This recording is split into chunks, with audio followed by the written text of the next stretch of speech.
and welcome to Be Decided in the quest for the best video game movie. We've got Far Cry this week. Protag, I know you love this movie. You wanna give us a rundown about what it's about? I mean, if you've played the first game, I can't believe I'm going to say this, it kind of follows the plot of the game. Except from the second half to where it just kind of throws it all away and is like, we're going to be a funny movie. We're going to try, at least. That's actually one of the positive things I'd written down, is it did follow the plot of the game fairly well. Until the end.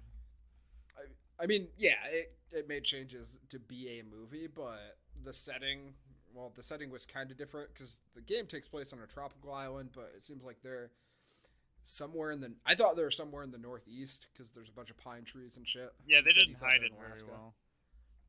But whatever. I don't think they ever said it was a tropical island, so in the game it was definitely a tropical island. Yeah. Or whatever.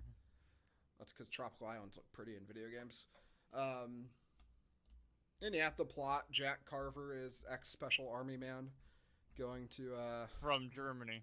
Don't forget that part. From Germany. Okay, so yeah, that's another plot that doesn't make sense because that's not connected to the video game at all. Well, he is ex-Special Forces in the video game. Yeah, but not German. But he's not German. I don't know if it's ever really confirmed that he's German. Just somebody makes a passing comment that they think he's German. No, it was German. I thought he was like Scandinavian or something. I think it was German. Also, he's got his military buddy, who isn't German at all. No, he was somewhat German. You can kind of hear it. Was he? I didn't hear it at all. In like the 3 lines the dude had. That's true. He did not speak a lot. So yeah, Jack Carver and his little rental boat take a reporter lady to an island where, oh no, they're secretly making super soldiers that are violent and want to murder everybody. And then somebody shoots an RPG at him. Which I think is the first thing that I... But hold on, it's not just any RPG. Apparently it's a top-down attack RPG. Yeah, because they fire the RPG, and they can't be more than 400 or 500 meters away from each other. And the guy fires the RPG level at them, like he would, kind of. But the RPG, when it comes in, hits from like a 90-degree angle. It's like a javelin. Which makes no goddamn sense. That's not how rockets work. They don't... Well, that's how some rockets work. That's not how these rockets work. So yeah, Mr. Carver's boat gets blown up. He swims to shore, beats some people up with a rock, I think. Maybe a stick. I think it was a rock. Yeah. Takes their guns. Action ensues. It doesn't take long for this movie to get into its first action scene, which is that weird car chase. There was a car chase? Yeah, at the very beginning. I don't remember there being a car chase. Yeah, so him and reporter lady get in a car, and people start... Oh, yeah. Okay, now I do, yeah. Which leads to our first... Well, not our first, but one of our attempts at shitty comedy, where... No, that one... Was it? Yeah, I guess it was an attempt at comedy. It worked okay. This was one of the better jokes of the movie, but they're having a car chase... They've got a truck that's just full of weapons for whatever reason, because I guess mercenaries like to keep weapons in their trucks. And the reporter lady is grabbing shit and shooting at people, and she grabs a grenade, and she's like, what's this? And he's like, oh, that's a grenade. You throw it at him. And she just throws it at him without pulling the pin. Yeah, it just doesn't even pull the pin at all. It's like, you've got to see at least some type of war movie in your lifetime there, lady. And she's like, why didn't it work? And he's like, oh, you got to pull the pin. Which, okay, fair enough. Because when it first happened, my first reaction is, oh, that's going to explode and kill a bunch of people, and they never pulled the pin, which is kind of a nitpicky detail, but at least try. And they made a comment about it, so fair enough. And then, man, this is the second movie in the row with car-based rope physics that make no goddamn sense, because they have a grappling hook. Hey, Joe. Don't worry, there's going to be a lot more of those popping up because this director just loves them for some reason. He didn't direct Need for Speed, did he? Not that one, but Uwe Boll likes to do stupid shit in his movies. Get ready for that. Because they have a grappling hook that they shoot and it accidentally lands on a helicopter. It wasn't accidentally on the helicopter. It goes through the bottom of the helicopter and hooks. all on accident, too. Like, and just... Yeah. And then... And then they get towed away into the ocean by the helicopter. And then the Yeah. helicopter... Why did the helicopter explode? I don't remember why the helicopter exploded. I don't either. Oh, yeah, because the fucking line snapped and it went into the rotors, I think. Oh, that would make sense. That's not the dumbest reason a helicopter would explode, I guess. I guess not. Overall... We've seen worse in a bunch of action movies where it's like a bullet just hits something and it blows up and other stuff like that. Just things randomly explode. Kaboom. So overall, what did you think? Because, I don't know, the action in this movie is a really mixed bag. Because there were, like, weird parkour sections and, like, fist fighting sections that seemed to work pretty well. And then anytime guns were involved, it looked terrible. Oh, yeah, and there was a lot of moments where you could tell, like, there's supposed to be an effect happening at the end of this rifle, but nothing is happening, so you kind of just see some dude, like, mimicking recoil right now. He's just pretending. You kind of get the idea that they were just sitting on set and making pew-pew noises, and pew, pew. Like, yeah, that's good enough, I think. So yeah, the lead actor was something else. I forget what his name is. Till Schweiger. Oh, Where's is that Till the enforced comedy guy? No. That's the guy who plays Jack Carver. Wait, what? He is German. He's the main character. Wait, the main character is actually the voice actor for Far Cry 1? No. I'm confused. Oh. The character's name is Jack Carver. Okay. I thought you were saying that he was playing whatever. Yeah. Till Schweiger played Jack Carver. Jack Carver is Till Schweiger. Do you understand? Yeah, I got that. Okay. He wasn't very good. No. Every time he talked, I just thought of The Room, which is. Oh, hi, Mark. Yeah, we made that joke during the middle of the movie. We're like, when is he gonna see Mark? He just has that accent, and everything he delivers seems really out of place. Yeah. And forced. Very forced. Like he's reading it straight off of a script, duct taped to the back of somebody's head. It probably was back taped to someone's head or somewhere. It's like the script was off in the background somewhere. Somebody's just holding it up. Okay, now say this. Say your line. At least he kind of looks like Jack Carver from the video game. He's got the Hawaiian shirt and everything. I think that was the only thing that made it anywhere close. He doesn't even wear it all the time anyways. He, like, loses it very quick. Well, yeah, because then he dresses like an army man. Yeah. Because he's special army. Yeah, so we gotta automatically make him wear a flak vest and shit. Well, he did it to go and... Alright, so... We're getting ahead of ourselves. So they... We got ahead of ourselves a long time ago. We're always ahead of ourselves, whatever. So, helicopter crashes. They're in the ocean. They swim out of the ocean. They find a random shack on this island that's supposed to be completely controlled by the military. Yeah, it's like a random-ass, like, old cabin. It's got a bed in it. And they're cold because they were in the water. So, they get in the bed. And then, I don't know about your experience in the army, but he says, in the army, we used to cuddle to share body heat. And she's like, is it like spooning? And then he giggled. Yes. And then they fucked. And then they fucked. And at this point in the movie, they've known each other for all of, like, maybe a day. But he rescued her, Joe. That is how video game sex tends to work, so... I guess it's authentic. I mean, that's how relationships in video games work, is you rescue the lady, and then she does things to your penis. Not always. Any video game with sex, that's normally how it happens. Meh. Not unless you play Mass Effect. Then you just say the right words. Then you just do nice things for them until they have sex with you. Yeah. Because that's how the real world works, right? Send you fucking alien.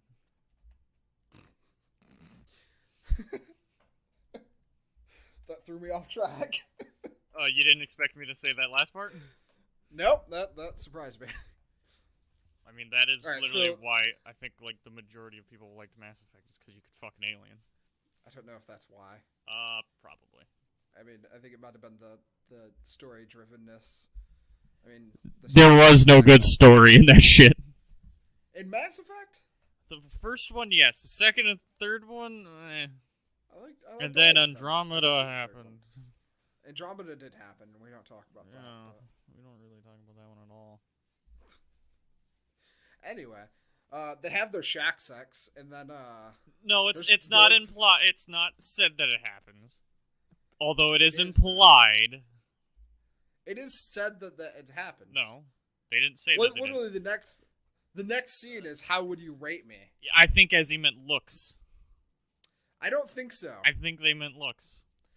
I don't think so. I think they meant looks. Do you? Yes. Do you really, or are you just being contrary? No, I'm thinking like they actually meant looks. Okay, so the way this breaks down, they're in bed, they have underwear on, they start making out, cut to them walking down a road. Stroll. Walking And down he a road says, on a military-controlled island. Hold on, let me just fix that one. Walking down a road. Please stop shouting. Yeah, they're just going through for a stroll, just a nice morning post-coital stroll, and he says, "How would you rate me last night?" Yeah, for his looks. That's not what he's saying. Yes, because he's they didn't do it. How good do I fuck? They didn't do the fuck. They did. They did not do the fuck. They definitely did. They did not do the fuck. Did you watch the same movie I did? You know, they definitely did the fuck. Probably not at this point, because I just kind of made sure the movies are out of my head. Anyway. They did the fuck. So, they did the they fuck, didn't yeah. do the fuck. So, they're casually strolling down when an army truck rolls up. They hold some guys at gunpoint, make them take off their clothes. Now they're disguised. Well, he's disguised, she's not. Yeah. And then they get to the military base, quote unquote. It's just it's a construction yard. Or a grain elevator. It's a one logging of the two. mill. Yeah, that one. It's a logging mill, which they say, oh, they've built a lab on this old logging mill. So good enough. At least they weren't just pretending that it looks like a military base. Yeah. They at least try to explain it. They get to a secret lab where... No, you're skipping. You're skipping a pretty good part. Skipping? When she's hiding. Yeah, I was getting there. They didn't get to the lab yet. Remember, he splits off with her to go find a boat because they're getting off instead of going to find her uncle. They got off already because they did the fuck protect. That's not... Fuck you. Yes. So yeah, her uncle works there or something. It's never really explained what he does. He's just there. Well, yeah, it's never implied what he did. I think it was a bodyguard, but I'm not 100% sure on that. Because he was also a special army man. That's how him and Jack Carver knew each other, because apparently they did. Yeah. Anyway, yeah, they do... She's hot. Alright, so they get there. He's like, oh, you're going to pretend to be my prisoner. They immediately drop that disguise and have her hide while he goes and looks for a boat. And then it just cuts to somebody in a security room and a guy being like... And the camera's pointing why is there a right lady? at her spot, hiding under a tarp. Not even. Yeah, she's just like hiding behind a barrel and a tarp, and somebody's like, there's somebody hiding there. Yeah, and it's like the camera's placed in the most obvious spot. Well, she's like hiding so obvious too. She's not like fully trying to hide herself. She's like kneeling like on the outside of the box. Like peeking around the corner. But the camera's like directly at her full body. You can see everything. It's like, okay. So they do that. She gets captured. Jack is off looking for a boat. He finds a boat and introduce comedy relief character. It's a fat guy. He's delivering food. He's the food guy, Joe. He's taking a break so he can eat a sandwich. God, I was so sad he didn't get killed. We were so close for him to get killed. Jack Carver almost did it. Almost. He should have just ended him. Should have. But he's on his food delivery boat thing. He's eating. I don't know sandwich. what he's really. Is he like contracted? It's never really specifically said. Yeah, because you would think like the military would just have the military deliver food. Yeah, but then there's these three civilians that just out of nowhere. These three civilians at this top secret lab that's developing super weapons. But it's fun. Because he's the food guy, Joe. So Jack steals food guy's boat. Boat-based hijinks ensue. They have a boat chase, right? Forced comedy's happening the entire time. Yeah, this guy is just such a slapstick character, such a bad slapstick character. And so they get their boat. The entire time that I heard him talking, it kept reminding me of the Red Letter Media when they did the review on the new Ghostbusters movie, the 2016 one, and it was like Yeah. the comedy is kind of like the same as that, where it's like, hey, someone just rang the doorbell, so I got to like keep trying to keep this funny as I'm walking to the door, and like that kept reminding me instead of just walking to the door, and that kept happening in my head because Mike did like a decent like voice during that thing. Is like, oh, my feet hurt, and oh, someone's at the door, and that's like how that scene goes, and then cut to this movie where it literally that's his voice the entire time, and that's what the dude's doing the entire time, is just ranting and complaining the entire time and being in like a retarded also his voice. name's Emilio. Yeah. Emilio. Is it Emilio? Yeah, it is Emilio. Yeah, that was his name. But yeah, it's just so forced. It's not even good. Boat chase ends. They get captured. They get taken. Everyone's in secret laboratory now. Turns out reporter lady's uncle Max is now a super soldier. They try to kill Jack and Emilio with the super soldier. Yeah. They're like, Max, go beat them to death. It doesn't even work. It doesn't even work for like 5 seconds. I was expecting it to work for like a decent amount of time, but they just like, nah, dude, he just remembers who they are. We're done with that now. It's like, well, that didn't take long. Well, the issue was like the first batch of super soldiers just kill everyone indiscriminately. So Max is like Jed 2. He's supposed to be able to decipher who he should kill or not, and then he sees his buddy who whispers some sort of secret code word at him, and then he's like, ooh, this is my buddy, and then just starts killing everyone else. Yeah, all the other super soldiers just out of nowhere. It's like, okay, I guess we're going with this. He's also because all the just anarchy ensues at that point, because super soldiers are fighting super soldiers. There's a guy with an M60 that's useless because the super soldiers are bulletproof. Yep. Well, no, not bulletproof. You have to hit him in the eyes. Or the mouth. Even though I think in the I think in Farcry 1 it was just they just had a lot of health. They were just strong, yeah, I think. I think they just had a lot of health and high reaction time, but let alone everyone in that game had fucking high reaction time, so hijinks ensue. This is basically this movie. Hijinks ensue. Dr. Krieger, the main protagonist, which confirms this is a prequel to Archer. Yeah, I didn't even think about that. He tries to escape. He was definitely a Nazi, now that I think about it. I mean, they didn't say he wasn't. Like, there's no way that guy was not a Nazi scientist. He's all menacing. He listens to classical music. He doesn't mind torturing people. He was definitely a Nazi scientist. I mean, probably. They move on. Yes, and then moves on. And then moves on. There's a big fight.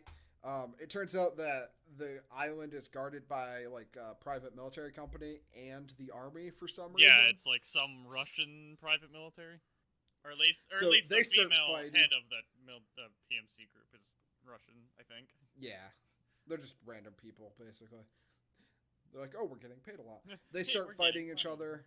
Scientist tries to escape, but plot twist: Emilio takes the scientist's boat. And everyone gets on scientist's boat and escape except for Max, because Max died. I like how we skipped past the whole thing that I freaked out during our watching of it, though. When the one actor was in it. Oh, yeah. An actor from a show ProTag likes was in it. I was very unhappy. It's like, well, that's where his acting career went. Yeah, he died very quick. Like, he was not in there for very long. So, yeah, they escape on the boat. Cut to, I don't know, 2 weeks later, a year later, I don't really know, it doesn't explain. And Jack has a boat that he bought with insurance company money. And then she made it. Emilio's now is a gay lover / She made it boat big mate. by coming out with a news story. He's talking about how he rated her fuck. He's talking about how she rated his sex, and then he's like, no, I can't be a 2 because she's dating me now, and she wouldn't date me if I was only a 2. Yeah, we're still on that little factoid. Yep. Fun callback to that amazing joke that happened earlier. Yep. And then the movie ends. Oh no, the whale people from the beginning show back up again. We didn't talk about the whale people. There's some annoying whale people. They're at the beginning and the end of the movie. Forced humor thing. Funny joke is funny. We put humor in the movie. We didn't force it at all. So yeah. Overall, bad movie. It was a bad movie. It was a bad movie with bad. As of right now, it is the worst movie we've seen so far. It's the only saving grace I think is it followed the game plot pretty well. Wow, you're very. Like, it did a good job. Yeah, until like the 3/4 of the way through, I guess that's when it stopped. So I think that's where it had to stop to make sense. So I'll give it points for that. So you're officially gonna rank this lower than Need Oh for Speed. fuck yeah! I think that's probably fair. I'm gonna give this one Nazi scientist out of 10. Protag, what do you rate One this Nazi movie as? scientist out of 10, huh? Yep. One mediocre video game out of 5. Actually, it'd be out of like 7 because you're forgetting Blood Dragon and Primal. Yeah, but those are good. Well, not Primal, not I Primal. thought you were just saying. Primal's I bad. thought you were just saying one Far Cry game out of 5 Far Cry games, but there's 7 Actually, Far Cry yeah, games. that's kind of what I was talking about. Anyway, join us next week because I don't know what we have planned for next week, so it's gonna be a surprise for everyone, and it's gonna be terrible. But it won't be another U-Ball movie. There's like 7 of them, so we're kind of trapped. Yeah, but we'll have to space them out some. We'll space them out. Yeah, if only. Also, follow us on Twitter at @tobedecided_pod. There's gonna be a website update the next week after this episode comes out. There will be a bunch of RSS feeds, so you'll be able to subscribe to see all of our content, including the regular podcast and this. You'll also be able to individually subscribe to them, so you can subscribe to just this, just the regular To Be Decided podcast, or any mixture of those two that you please. So, thanks for listening.